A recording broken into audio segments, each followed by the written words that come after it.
Does Ale and Compass's breakfast give you the best bang for your buck? Let's see.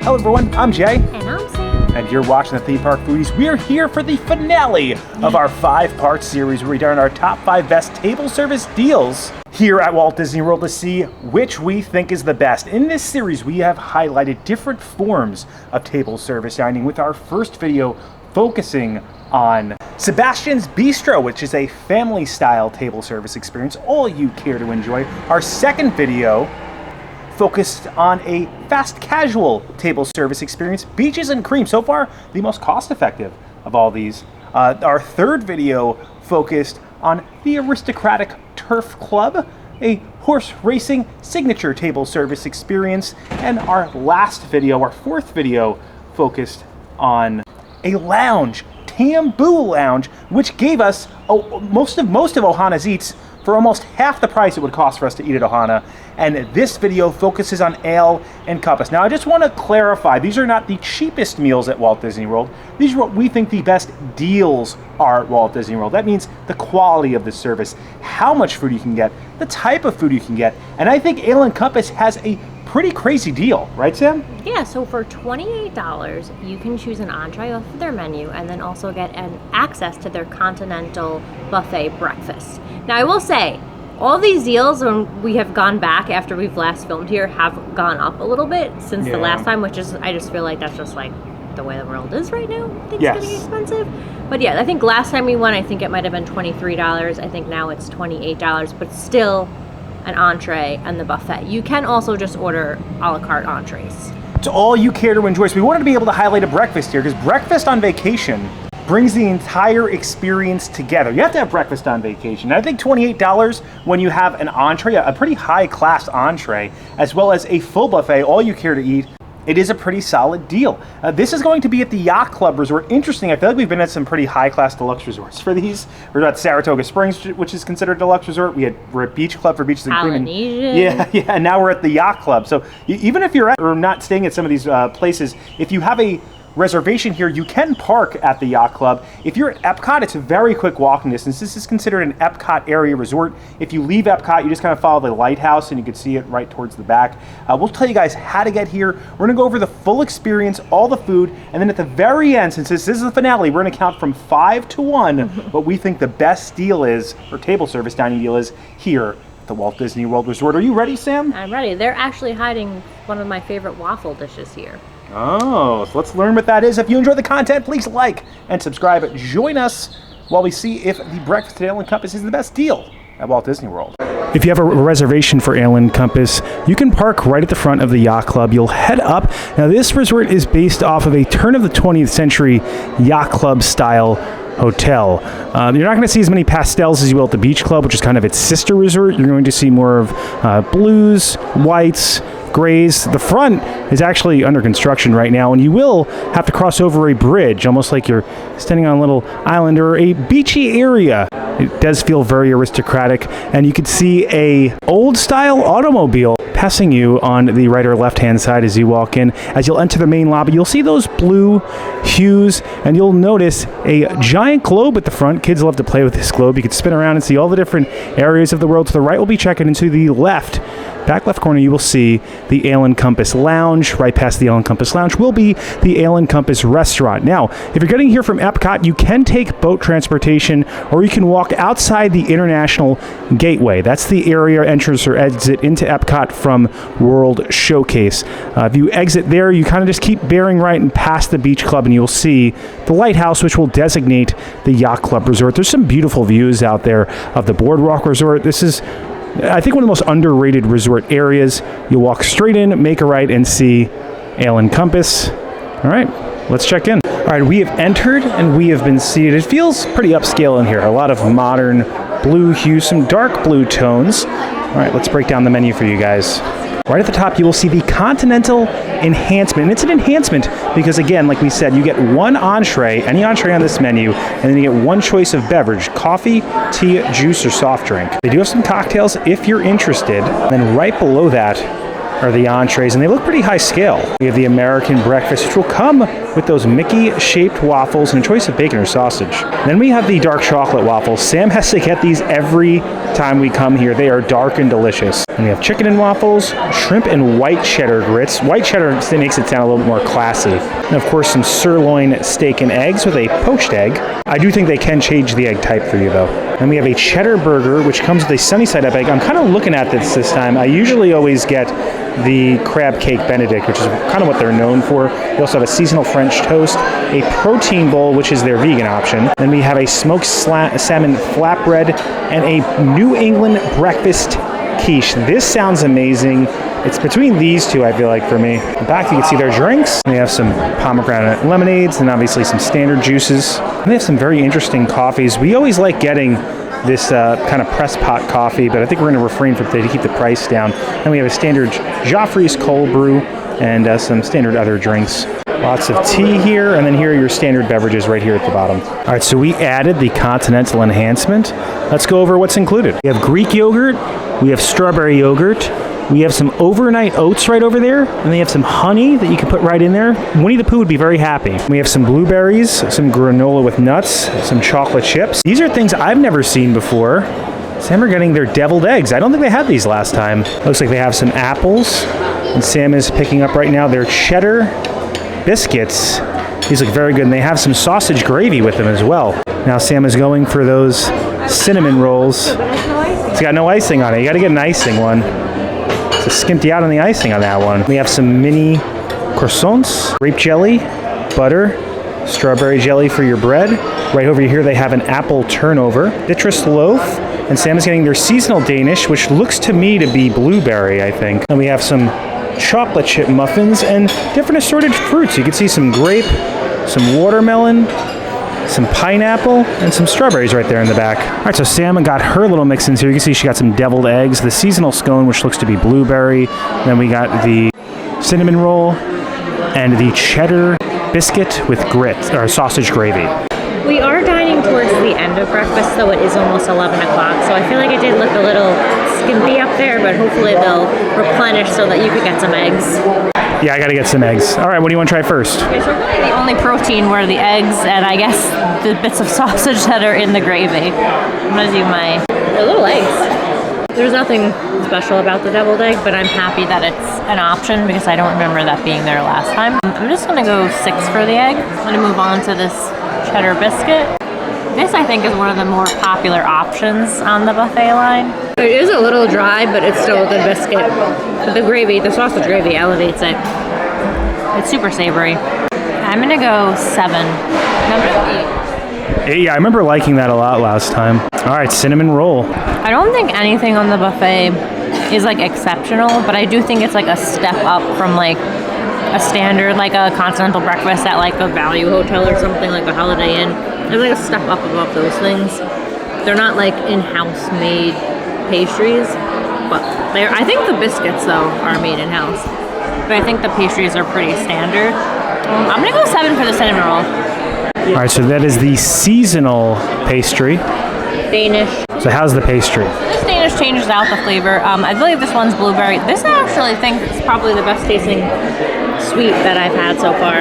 I'm gonna go 8 for the little Danish. So it looks like Sammy Sweets likes the sweets. She also likes biscuits and gravy. All right, so for my plate, they ran out of deviled eggs. So I'm gonna try a few things Sam didn't try on hers. I went with the Greek yogurt. They had some fresh honey in there, and I put some blueberries in there with that. So with the Greek yogurt, it's gonna be very sour, so you need to add some type of natural sweetness, which is why a lot of people usually add some fruit, or in this case, some honey and fruit. Let's try it out. Good Greek yogurt. I mean, it's probably just like a box Greek yogurt they throw in there. And when you add the honey and the blueberries, it just elevates it. It's well done. And you got some protein in here, decently lean. Nice little hint of sweetness and carbs, generally healthy. Probiotics, as we all need. So I'm going to go 7 for this. I think it's solid, middle of the road, good. I think it's a great thing to have at a continental breakfast. This is the apple turnover. I did put a little bit of the strawberry jelly right on top of that. not seeing much apple in it. Very flaky. That's much better than I anticipated. When you have a pastry, you want a good flake on it. And you can see that it is inserted with a lot of apple. That's a winner. Wow, that's really good. I'm gonna go 8 with the apple turnover. That reminds me a little bit of a candy cane in croissants. But this is pretty good. Let's see how the fruit is. So they do have 3 different types of fruit. I went with the pineapple. I like to always start my meal with a little bit of pineapple. It's good fresh pineapple. I mean, it's fruit. Fresh fruit is always going to be like a 7 to me. It's good. All right, so these are one of Sam's favorite breakfast options in all of Walt Disney World. They are the dark chocolate waffles. They come with a choice of bacon or sausage. Sam went with bacon. Sam, what's on and in this? So it has dried cherry compote, espresso mascarpone cream, chocolate shavings, and you could also get fruit too, but if you're getting fruit with the continental breakfast, it doesn't make sense, so trying to get some protein, and I mean, you should get a more expensive entree when you're trying to do the value deal with the add-on, but where can you get dark chocolate waffles? I think the dark chocolate waffle works well because you have a nice little bitterness, and then it's contrasted by the sweetness that's inside the chocolate and the cream. These also have a really good texture, and then you get a nice little tartness with the cherry flavor in there. They're so perfect. I don't know how they do it because they keep a light crisp on the exterior, but then the inside is just so soft and like has like a gooey inside, and then you get like that espresso flavor in the cream. Espresso, dark chocolate, cherry, like it just all these flavors just work so well together. I'm gonna go 9. Yeah, I'm surprised. Honestly, I'm surprised you didn't go 10 with these. All right, I gave in. I said I was going to get the burger, but I ended up going with what I always get, which is the crab cake Benedict. This is actually lemon hollandaise sauce, poached egg, jumbo lump crab cake, obviously an English muffin right here on the bottom, and it also comes with some breakfast taters and arugula. All right, let's see how this egg breaks. Oh wow, look at that. See how it just goes out over there. But I always feel like the crab cakes here usually taste pretty fresh, and then the hollandaise sauce adds like a nice little zest to it. It's a lemon hollandaise sauce. It goes very well with seafood. No fishiness at all on that. Great flavor in the crab cake. The English muffin is a pretty standard English muffin. And let me just try some of the breakfast potatoes. They're okay. I usually like them more well done. I should probably ask for them that. The crab cake is right though. I'm gonna go 8 with this. I think it's exceptional. Very good. It's a very high number. I get it again and again, so obviously I must really like. All right, so this is the dark chocolate waffle that Sam raves about. I always have to steal a little bit from her, so I'm stealing some today. Look how crispy that exterior is as I cut right into that. And again, like you said, Sam, it looks like it's almost a brownie batter in the center. I think breakfast is the way to go here. I did enjoy dinner, but I think breakfast I enjoy a bit more. Their rolls are really good with the different dips they have. Don't eat too much of my waffle. This is exceptional. I'm gonna go 10. Texture's there, soft interior, crispy exterior, nice tartness from the cherry, dark bitter flavor from the dark chocolate. I think it's very good. That's a 10 out of 10 for me. All right, so that does it for our meal, and now it is time to count from 5 to 1 what we think the very best table service deal is at Disney World, or the World of Disney, or World of Disney would be the store, the Walt Disney World Resort. I do want to say we did want to put Olivia's on this list, but we only had 1 slot for fast casual table service. So it was going to either be Olivia's or it was going to be Beaches and Cream. Beaches and Cream is a little bit more cost effective. I also think boat rides would have been a good option. Yes. There were a lot of alternatives that we could have put in, but this is what we went with. You can find some good fast casual or cost effective fast casual table service restaurants, but we wanted to do like one for each style of dining. So this is it, guys. Number 5, we are going to put the Turf Club. Well, I do think it's probably the most cost-effective signature restaurant, and I do like the prime rib there, and those Parker House rolls were delicious. Our amazing server. Yeah, it was still the most expensive thing that we had on this list, and I still think that there are similar deals that you could find over at Walt Disney World. I like the aesthetic, but I don't think it's for everyone, and I think it also suffers from being so close to Disney Springs. Yeah, right? It also doesn't really give you Disney vibes.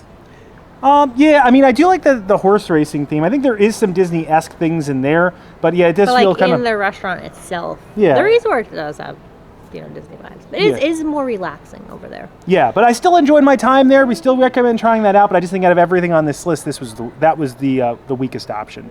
Number 4 is Sebastian's Bistro over at Disney's Caribbean Beach Resort. It's the only all you care to eat table service experience, family style table service experience on this list. I think this one suffered from a price increase, right? Yeah, it definitely wasn't as good of a deal as it was last time, but I still think it's a great place. They also have a great vegan option. I know a lot of vegan friends who really enjoy dining there. Yeah. So it's a good option if you have people with different dietary restrictions. Also, the bread pudding.